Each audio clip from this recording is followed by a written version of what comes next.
Hello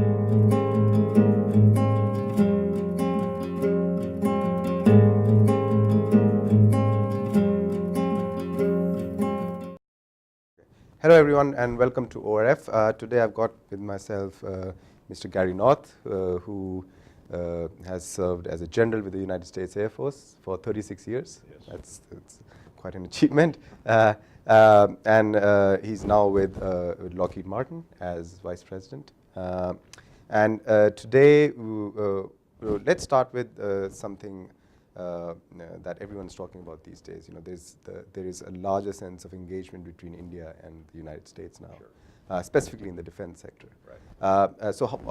What sort of opportunities is Lockheed Martin looking at in India today? Well, not only Lockheed Martin, but you know, a large portion of the Western defense industries are looking for to be able to bring new advanced technology and hardware that builds not just a transactional event, but really a relationship with India.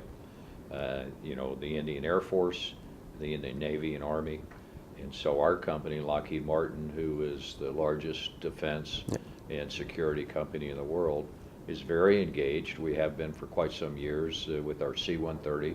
Yes, of course. And we're very excited for future opportunities, particularly when we look at a recapitalization for helicopters, which is part of our business area. And then here in Aeronautics, we're specifically very interested in the tender for the new recapitalization of the single-engine fighter. Right, right. And so our offering will be the F-16, a very unique platform, right. The most modern F-16 in the world. Although the airplane has been in production for many years, we continue to upgrade the platform, right. And so we're very excited for future opportunities, which brings not just hardware and advanced capability for the Indian Air Force and the sovereign defense of India, but also it builds on that relationship between air forces. Our U.S. Air Force, which, as you say, I was a senior leader for many years, enjoyed relationships with the Indian Air Force in big exercises like Red Flag, and then cooperation in events here in Central Asia. So we're very excited for the future, not only for our company, but for the relationship between our two nations. Right. You know, there's been a lot of talk about, specifically about the F-16 in India, yes. As you said, with the single engine tender being out. And a lot of discussions around the F-16 have been, as you mentioned, that the aircraft has been around for a while. There is, of course, no doubt that the model does not need to prove its capabilities anymore. I mean, a large number of nations use them as their frontline fighters. But a lot of discussion here has been that, well, it is the airframe itself, the design itself has been you know, in production for a long time. Is the F-16 ready to take on what India's needs are for the next 20 years? Yeah, absolutely. So we often have people who say, well, the airplane's been in production for over 40 years. And I flew the airplane in the very early block models all the way up through the end, the Block 50, the Block 60. Our aeronautical engineers have been building airplanes for 100 years. Right. And so in the design of the F-16, the platform of it is absolutely an exceptional platform. So the platform, the exterior, the wing loading, the capability of the airplane. If our engineers could make that platform better, they would have. Right. But they have not been able to look at it and say, we can make it better than Harry Hillier, the original designer of the platform, made it. Now we have made advances, strengthened it.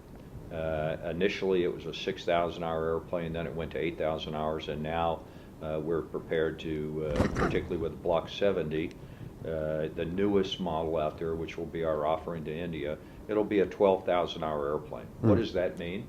12,000 hours at roughly 200 hours a year means the airplane will be in service for 20 to 30 years. Right. And so the platform, the exterior, we've modernized with the addition of conformal fuel tanks to allow more range. We maintain a 9G capable airplane, so it is the best performing airplane in the world today for a fourth generation platform, capable of 9Gs, capable of supersonic delivery, and of course a large weapons carriage capability. Right. You tie that with the most advanced avionics, including a very robust agile electronically scanned radar, AESA radar, and then high-speed data buses, the very highest speed computer systems and modern displays in the cockpit. Tie that together with magical data link capability to be able to bring interoperability into not only the existing airplanes and the command and control systems that the Indian Air Force and your national command authorities have, but bringing very modern electronic warfare capability into the platform, and the integration of not only the airplane itself with the advanced technology and avionics that it has, but also we've tendered with the Israeli industry to be able to bring into the system a good portion, almost 10% of the airplane will be Israeli content. That relationship, if you think about it in a trilateral relationship with industry and with the relationship that India has with Israel, the United States has with Israel, will enable great capacity. Of course, the other thing that the real piece of the offering here is to bring the entire F-16 production line here to India. And when we make that offering, and if we win the competition, which we're very hopeful for, and we're very proud of the capability and the offering, it will bring the entire production line to India. And what does that mean? Every airplane that the Indian Air Force in your nation looks at recapitalizing your older platforms with will be built right here by Indian technicians. And not only will the build be for India in the Indian Air Force, but every other nation that continues to buy the F-16 for years to come, and we believe that the platform will be bought by many nations, some of which who have already bought the airplane and are now getting newer models, and then new customers will be built right here in India. So it is a significant offering to your nation, and it will bring not only production capability, but what it will really bring down the road is a sustainment capability, so the second and third order effects for a global F-16 force for decades to come. For instance, we have built over 4,600 F-16s in the life cycle of the airplane. Over 3,200 of those are still flying today. So when you think about the capability to bring industrial participation and sovereign sustainment and global sustainment here to India, it's a significant offering. So you just mentioned about the percentage of Israeli equipment used in the F-16s. Yes. And of course, everyone knows Israel and US have a very close and unique relationship. But is or are US and India on the same pedestal as far as relationship goes as Israel and the US are? Well, our government, and obviously I was former government, but now I'm in industry, but we're all very aware, as we've seen in the discussions here in the dialogue today, that as a major defense partner, the United States is seeking to have a very sustained long-term relationship with India.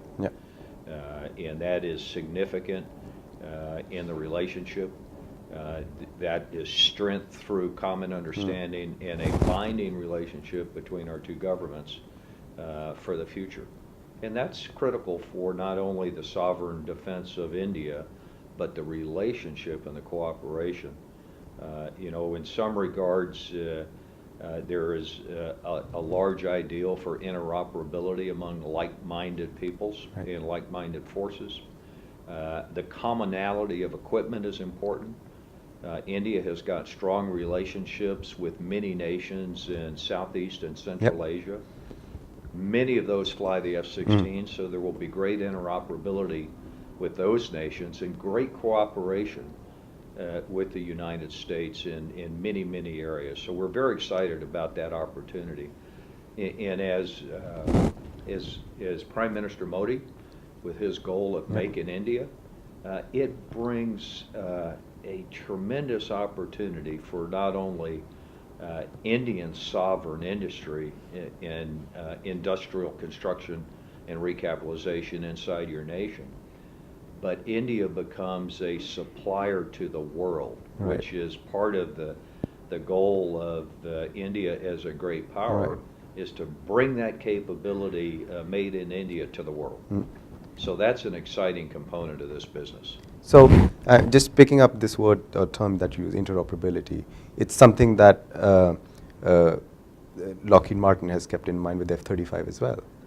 Would that be a safe? Well, the beauty of that, and thank you for helping me with this point, the beauty of the F-16 and the F-35 as an advanced fifth generation platform is a key component. Both the global suppliers who make parts for the F-16 also do the same thing for the F-35. Okay. And so when you think about this down the road, the opportunities for business in the future, if indeed there becomes a tender here for the F-16 and the global supply chain is here, there's a natural movement to be able to provide future supply parts to more advanced airplanes. Right.